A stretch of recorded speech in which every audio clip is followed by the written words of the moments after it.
김현정의 뉴스쇼 CBS 라디오와 함께하고 계십니다. 저는 퇴근길 시사자키 정관용입니다. 자, 권영철의 와이뉴스로 넘어갔습니다. 권영철 대기자 어서 오십시오. 안녕하십니까. 제가 앞서서 예고를 했어요. 오늘 네. 북한 개별 관광의 좀 뒷얘기, 깊은 얘기를 취재해 오셨다고요? 네, 그렇습니다. 북한 개별 관광 올해 안에 갈 수 있을까 이렇게 주제를 정해봤습니다. 북한 개별 관광 지금 뉴스에 많이 나오는데 도대체 이 북한 개별 관광이라는 게 일단 뭘 말하는 겁니까? 북한에 지금까지는 금강산 관광을 주로 갔잖아요. 예. 그럼 단체로 움직이게 되는 거지 않습니까? 단체로 움직이면은 유엔 제재 위반인 이른바 벌크 캐시 대량 현금이 넘어가게 되는 거잖아요. 예. 이걸 못 하게 되는 건데 개인적인 관광은 이미 그 외국 여러 나라들이 북한 전역을 관광을 하고 있거든요. 이런 방식을 하겠다는 거죠. 그 정부가 세 가지 방식을 이야기했거든요. 남에서 북으로 가는 이른바 이게 이제 이산가족이거나 시민사회대 교류 차원의 관광. 예. 두 번째는 이게 저 중국을 통한 우회 관광. 세 번째는 외국인들이 국내외에 거주하는 외국인들이 우회 관광에서 남북한의 패키지 관광하는 이런 거 세 가지 방안이 있는 거죠. 그렇군요. 그거를 우리 정부가 적극적으로 좀 추진해 보겠다. 사실은 이게 추진하는 게 너무 많이 늦었어요. 싱가포르 북미 회담 1차 회담에서 하노이 2차 북미 회담 사이에 여유가 많았거든요. 그런데 정부 그때 당시 입장은 북미 간 대화가 뚫리면은 자동적으로 될 거다라고 너무 기다리고 있던 거죠. 상황을 예의주시했는데 요 대목 관련된 문재인 대통령 언급 잠시 한번 들어보시죠. 예.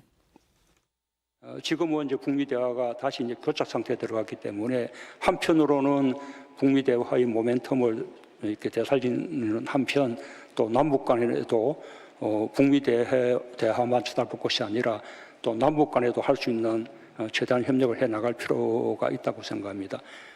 자, 신년사에서 이렇게 밝혔죠. 신년 기자회견에서 이제 문재인 대통령이 말씀하신 것 중에 하나가 북미 대화에 지나치게 우리가 거기를 바라보다가 놓쳤는데 이제 좀 할 필요가 있다 이런 얘기를 하는 거거든요. 일단은 그 정부가 하고 있는 이게 개별 관광에 대해서 많은 전문가들에게 물어보니까 일단 성사 가능성은 좀 높다 이렇게 보더라고요. 올해 안에 갈 수 있을까라고 묻는 질문 앞에 예. 올해 안에 성사 가능성 높다라는 답이 많이 왔어요. 전문가들이나 정부 당국자들에게 물어보니까 일단 가능성이 높다 이렇게 전망을 합니다. 자, 가능성이 높다고 보는 이유를 오늘 그러면 가지고 오신 거군요. 첫 번째, 통일부가 변했기 때문입니다. 통일부가 변하다니요? 그제 통일부가 그 브리핑을 자처해서 북한 개별 관광에 대해서 자세히 설명을 했거든요. 2017년 문재인 정부 출범 이후에도 통일부는 개별 관광을 추진하는 업체에 대해서 의견을 묵살하거나 무시하거나 그래왔거든요. 그것과는 180도 달라진 태도를 보이고 있는 겁니다. 남북 교류 협력을 해온 사업자들이나 심지어 여당 내부에서조차 통일부의 소극적인 태도를 비판해 왔는데 갑자기 변했어요. 이유는 뭡니까? 정부 청와대가 달라졌기 때문이죠. 문재인 대통령이 조금 전에 그 언급을 했는데 그 말씀의 핵심은 북미 대화의 모멘텀을 좀 살려보자. 북미가 꽉 막혔을 때 남북 간 뭔가 교류 협력이 되면은 북미 대화의 모멘텀이 살아나지 않겠냐는 것이고 첫 번째는 또 하나는 남북 간 별도의 협력. 북미 대화 관계없이 남북 대화를 할 수 있지 않겠냐 협력을 그 얘기를 한 거거든요. 지금까지 그럼 통일부가 소극적이었던 건 왜 그런 겁니까? 그게 북미 대화의 상황을 예의주시한다는 답변을 많이 했는데 그러니까 좀 신중하게 가야 된다는 거였군요. 그러니까 좀 이제 미국도 살피면서 미국과 국내 여론을 의식한 거겠죠. 그러다가 청와대가 적극적으로 나가니까 통일부 입장도 변했다. 그렇죠. 두 번째는요? 두 번째는 중국이 좀 나섰기 때문이다. 이런 관측이 나옵니다. 중국의 변화가 있어요? 예, 어제 확인한 내용인데 중국 여행사 관계자와 북한 비자를 담당하는 관계자가 만나서 국내외 거주 외국인의 남북한 패키지 관광 관련 계약을 했다. 이런 얘기를 들었습니다. 그러니까 외국인의 패키지 관광이 곧 시작될 수 있을 거다. 이렇게 보더라고요. 통일부가 그제 밝혔던 세 가지 방안 중 아까 설명을 해드렸지 않습니까?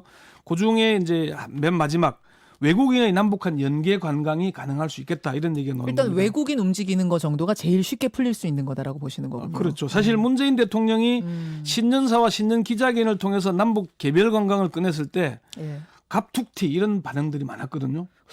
왜 갑자기 저런 얘기를 할까 얘기를 했는데 그게 그 이제 중국이 나섰고 물밑으로는 교감이 쭉 있었던 것이다. 지난해에 한중일 정상회담을 할 때 예, 예. 시진핑 주석과 문재인 대통령 정상회담이 있었잖아요. 예. 그때 뭔가 어떤 교감이 있었지 않겠냐. 경상대 박종철 교수가 중국 소식통으로부터 한중 정상 간 교감이 있었다는 얘기를 들었다 이렇게 얘기를 하더라고요. 자, 세 번째 이유는요. 북한의 태도가 좀 바뀌고 있다는 관측입니다. 북한도. 북한 개별 관광의 가장 큰 변수는 북한 아니겠습니까? 그렇죠. 북한이 지난해 연말까지 우리 정부를 강하게 비판해 왔어요. 그런데 신년 들어서는 일단 관망세로 돌아섰다고 합니다. 이건 뭐 여러 전문가들 홍현익 세종연구소 수석연구위원도 북한이 작년까지는 우리 정부를 엄청 비난했다. 그러나 올 들어서는 관망하는 태도를 보이고 있다. 조성열 국가안보전략연구원 자문위원도 북한이 관망하는 태도를 보이고 있는데 민간 차원의 개별 관광은 받을 가능성이 높지 않겠냐 이렇게 본다. 이런 북한으로서는 이게 손해 볼 일이 아니잖아요. 관광객 들어와 가지고 돈 쓰겠다는 건데. 근데 그게 손해 볼 일은 아니지만은 개별 관광이라는 게 예. 단체 관광은 규모가 정해지지만은 예, 예. 개별 관광은 정해지지 않잖아요. 자유 프리 배낭 여행도 가능한 거예요, 그러면? 아직 그러니까 그 단계까지는 못 나가는 그건 거죠. 아니어도. 관광지가 정해진 거 외국인들이 다니는 관광지 정도는 가능할 수 있겠지만은 이게 이제 뭐 우리 정부 얘기하는 신변 안전 보장 문제도 있고 예, 여러 가지 예. 문제 산적한 난제들이 많은데 일단은 국내외에 거주하는 외국인을 통해서 외국인부터 시작해서 서서히 한 단계 한 단계 더 발전시키는 그 외국인이 방향. 북한을 관광한 다음에 남한을 관광하거나 남한을 예. 관광하고 북한을 관광하거나 예. 이런 방식이 가능하다고 보는 거죠. 그래요. 네네. 올해 안에 될 거라고 전문가들이 많이 봤다던데 그럼 네. 구체적으로 언제쯤을 얘기합니까? 그 관계자 여행을 이제 북한하고 여행을 해봤던 사람이 있습니다. 예, 예. 이게 평화자동차하고 평화항공 여행사라는 게 있었는데 여기에 그 박세진 대표가 지금 백두대간 오름이라는 이런 관광사에서 일을 하고 있는데 예. 국내외 거주 외국인의 북한 개별 관광은 이르면은 3월쯤 마식령 스키장 관광을 계기로 해볼 수 있을 것 같고 3월이요? 예. 지금 1월인데? 예. 그 오. 내국인의 북한 개별 관광은 예. 빠르면은 4, 5월쯤에는 이루어질 수 있지 않겠냐 이렇게 아, 얘기하더라고요. 우리도요? 4, 5월이면 된다고요? 중국을 통한 우회 관광을 얘기하는 걸 겁니다. 아, 중국으로 해가지고 이렇게 그런 있다. 방식이 있을 수 있지 않겠냐라고 얘기를 하더라고요. 그래요. 예, 이게 아직은 뭐 정부 쪽에서는 아직 구체적인 확답은 하지 않고 있고, 예. 근데 정부가 지금 통일부 태도가 달라진 걸 언급을 했지만은 예. 상당히 빨리 신속하게 움직이고 있다 그래요. 대응도 하고 물밑으로 상당히 지금 대화가 진행됐다는 얘기예요. 그 남북과- 상황에서 신년 발언이 나온 거란 있고 말이에요. 남북 간 직접 교감은 없다라고 전문가들도 다 진단을 하는데 네. 일단 중국을 통한 3자 간 교감이 됐건 어찌됐건 간에 통일부의 태도가 완전히 달라졌다는 거. 거기에 주목해야 된다. 그리고 문재인 대통령이 그동안 관망하고 있던 걸 예. 갑자기 이런 제안을 하게 된 계기가 뭐였겠느냐. 예, 그게 중국이 있는 게 아닌가. 자, 그러면 네. 휴전선을 통과해서 가려면 그러니까 중국으로 우회해서 가는 거 말고 휴전선 통과해서 북으로 가려면 사실 유엔사의 통행 허가 받아야 되잖아요. 그 문제가 쟁점 아닙니까? 사실 그게 지금 뜨거운 문제인데 그렇죠. 통일부 당국자도 그런 설명을 했어요. 이게 이제 군사 분계선을 지나려면 48시간 전에 유엔사에 통보를 해야 되는 게 예, 있는데 예. 개별 관광 관련해서는 기본적으로 제재 대상이 아니다.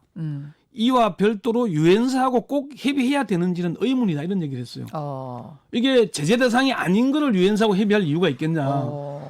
홍현희 수석 연구위원도 예. 유엔사의 권한은 군사적인 부분에서 남북 간 갈등이 심화되는 걸 억제하고 그렇죠. 평화를 유지하는 기능인데 그렇죠. 남북 간 관광은 오히려 평화를 정진하는 거 아니냐. 남북이 그리고 오케이 한다면 거기서 갈등이 일어날 이유는 없다. 충돌이 벌어질 이유는 그러니까 없다. 그거를 왜 유엔사가 막냐. 그건 유엔사가 월권이다. 네. 그런 얘기도 했거든요. 그래서 일단 정부의 태도가 좀 바뀌고 있는 것도 있고 예. 그리고 외국인들이 북한 관광을 할 때 카메라 노트북 가져간다고 제재한다는 얘기 들어본 적이 없거든요. 없죠.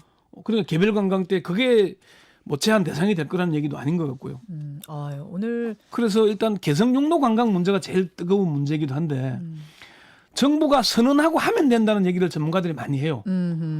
정부의 태도가 의지가 문제다 이런 얘기를 하거든요. 예. 오늘 정부가 어떻게 풀어나갈지를 좀 지켜봐야 될 것 같은데 알겠습니다. 오늘 시간을 너무 많이 뺏겼네요. 앞에 네. 여기까지 일단 분위기가 확 바뀌었다는 거를 권영철 기자의 취재 통해서 충분히 이해했습니다. 오늘 고생하셨습니다. 네. Y뉴스였습니다. 김현정의 뉴스쇼는 청취자 여러분의 참여로 이루어집니다. 트위터, 페이스북, 레인보우 게시판, 그리고 단문 50원, 장문 100원의 유료 문자 샵 1212, 우물정 1212 통해 참여하실 수 있습니다. 김현정의 뉴스쇼, 여러분과 함께 만듭니다.